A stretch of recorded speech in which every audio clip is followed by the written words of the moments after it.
electric potential energy of 2-point charge system. It is actually the work done. समझ आई बात? कौन सा work done है? 2 पॉइंट चार्जेस थे आपके इनफाइनाइट सेपरेशन पर. इनफाइनाइट सेपरेशन का मतलब नॉन इंटरेक्टिंग डिस्टेंस पर थे, और इन्हें दोनों को उठाकर आपने एक दूसरे के पास ले आए. कितने डिस्टेंस तक पास ले आए? आर तक आप पास ले आए. तो आपको जितना भी वर्क करना पड़ा, that work is the electric potential energy of this charge system. ये इलेक्ट्रिक पोटेंशियल एनर्जी ना Q1 की है, ना ये Q2 की है, ये इस पूरे सिस्टम की है. जो सिस्टम बना है किससे बना है? चार्ज Q1 और Q2 से बना है. कितना निकल कर आया है? ये निकल कर आया 1/4πε0 Q1 Q2 by R joule. इसमें से मैं एक छोटा सा हिस्सा अलग कर लूं, अगर कितना 1/4πε0 Q1 bye R into Q2. तो जरा बता सकते हैं कि 1/4πε0 Q1 बाय R ये क्या बन गया? ये क्या बन गया? ये क्या बन गया? ये आपकी फिगर बन गई 1/4πε0 Q1 बाय R. ये आपका है क्या? Electric potential. किसके कारण? Due to Q1 at distance R. Distance R पर. तो इस U को आप क्या लिख सकते हो? This is the electric potential due to Q1 at distance R. तो मैंने इसको लिखा V1, और क्या बचा आपका? Q2 joule.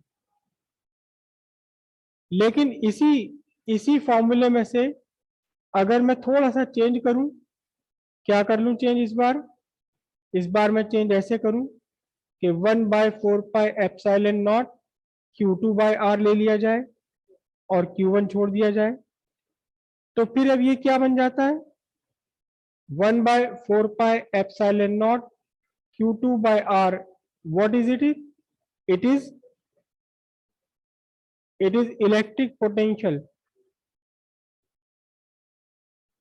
Due to Q2. कहां? At distance R. मतलब ये क्या हो गया? ये V2 हो गया. तो फिर अब इसी पूरे फॉर्मूले को हम क्या लिख सकते हैं? हम लिख सकते हैं V2 into Q1 joule, V1 into Q2 या V2 इंटू Q1. दोनों ही तरीके हैं लिखने के. सीधी सी बात यह है कि दो चार्ज सिस्टम है, दो चार्ज पार्टिकल है, इन दोनों की इलेक्ट्रिक पोटेंशियल एनर्जी फाइंड करनी है. तो आप कैसे फाइंड करेंगे? आपको क्या करना है? Electric potential due to one of the point charge into किसी एक का इलेक्ट्रिक पोटेंशियल और जो दूसरा बचा उसका मैग्नीट्यूड ऑफ अदर चार्ज. और आंसर किस में आएगा? ये जूल में आएगा. लेकिन कहीं ऐसा भी हो सकता है कि आपको एक इलेक्ट्रिक फील्ड गिवन है, हमें नहीं पता कि कितना चार्ज है, कहां से आ रहा है. ये इलेक्ट्रिक फील्ड लाइंस किसी ना किसी चार्ज से तो आ रही होगी ना. एक पॉइंट है यहाँ P पॉइंट. तो जब ये चार्ज से आ रही हैं तो इन चार्ज ने यहाँ कुछ इलेक्ट्रिक पोटेंशियल क्रिएट किया होगा. कितना इलेक्ट्रिक पोटेंशियल है? Vp. अब आप दूसरे चार्ज को लेकर आए इस पॉइंट P तक, तो आपको तो एक्चुअली तो रिपल्शन के अगेंस्ट वर्क करना पड़ेगा. कितना वर्क करना पड़ेगा, बोला यही वर्क करना पड़ेगा। अगर आपको यहाँ पता लग जाए कि किस चार्ज से ये इलेक्ट्रिक फील्ड लाइन निकल रही है तो। लेकिन हम उस चक्कर में पढ़ ही नहीं रहे। एक इलेक्ट्रिक फील्ड में एक पॉइंट है, उस पॉइंट पर आपको इलेक्ट्रिक पोटेंशियल पता है, और आप इन्फिनिटी से दूसरा चार्ज लेकर आए, टेस्ट चार्ज नहीं, कोई सर्टेन चार्ज लेकर आए, तो आपको कितना वर्क करना पड़ेगा, वीपी इंटू क्यू जूल। और यही वर्क हो जाएगा अब किसमें, इलेक्ट्रिक पोटेंशियल एनर्जी में। तो इलेक्ट्रिक पोटेंशियल एनर्जी का बिल्कुल बेसिक फॉर्मूला है Q into V joule. Q into V joule, Q बाहर का चार्ज और V उस पॉइंट पर इलेक्ट्रिक पोटेंशियल है जिस पॉइंट पर आप उसे लेकर आ रहे हैं इन्फिनिटी से। ये इलेक्ट्रिक पोटेंशियल कितने चार्ज के कारण है हमें उसकी जरूरत ही नहीं है। क्यों? क्योंकि वो चार्ज वार्ज डिस्टेंस विस्टेंस वो सब कहाँ आ गए, वो इस फॉर्मूले के अंदर आकर के सीधा सीधा क्या बन गया, ये इलेक्ट्रिक पोटेंशियल बन गया। ये इलेक्ट्रिक पोटेंशियल एनर्जी का एक जनरल एक्सप्रेशन हो गया, जबकि आपको पोटेंशियल पता हो और ये पता हो कि उस पॉइंट पर कितना चार्ज रखा हुआ है। एक बात और याद रखनी है आपको यहाँ कि ये इलेक्ट्रिक पोटेंशियल एनर्जी है तो एक्चुअली में वर्क ही, और वर्क क्या है, स्केलर क्वांटिटी, इसकी कोई डायरेक्शन नहीं है।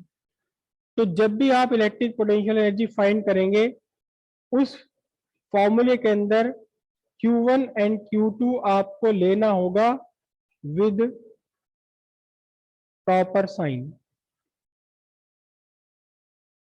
प्रॉपर साइन से लेना होगा, कहां, किस फॉर्मूले के अंदर, इस फॉर्मूले के अंदर। इस प्रॉपर साइन लेने का मीनिंग क्या है, अगर आपके दो पार्टिकल, दो पॉइंट चार्ज दोनों ही आपके अगर पॉजिटिव हैं, प्लस Q1 और प्लस Q2 आर डिस्टेंस पर, तो इनकी जो एनर्जी निकलकर आएगी वो भी क्या होगी, पॉजिटिव। क्यों? इस फॉर्मूले में आप प्लस Q1 रखेंगे, प्लस Q2 रखेंगे, आंसर भी पॉजिटिव आएगा। अगर आपके दोनों चार्जेस सिस्टम Q1 Q2 दोनों ही निगेटिव हैं, तो भी इनकी इलेक्ट्रिक पोटेंशियल एनर्जी कैसी होगी, पॉजिटिव। निगेटिव पोटेंशियल एनर्जी का मीनिंग है, पॉजिटिव पोटेंशियल एनर्जी का मीनिंग है कि आपके ये जो चार्जेस हैं ये रिपल्सिव फोर्स यहाँ डोमिनेट कर रही है। और पोटेंशियल एनर्जी निगेटिव आने का मीनिंग क्या है, आपके इन पार्टिकल्स के बीच में, चार पार्टिकल के बीच में अट्रैक्टिव फोर्स डोमिनेट कर रही है। हो सकता है कोई रिपल्सन भी हो, लेकिन वो छोटा है और कुल मिलाकर क्या लग रहा है, अट्रैक्शन लग रहा है।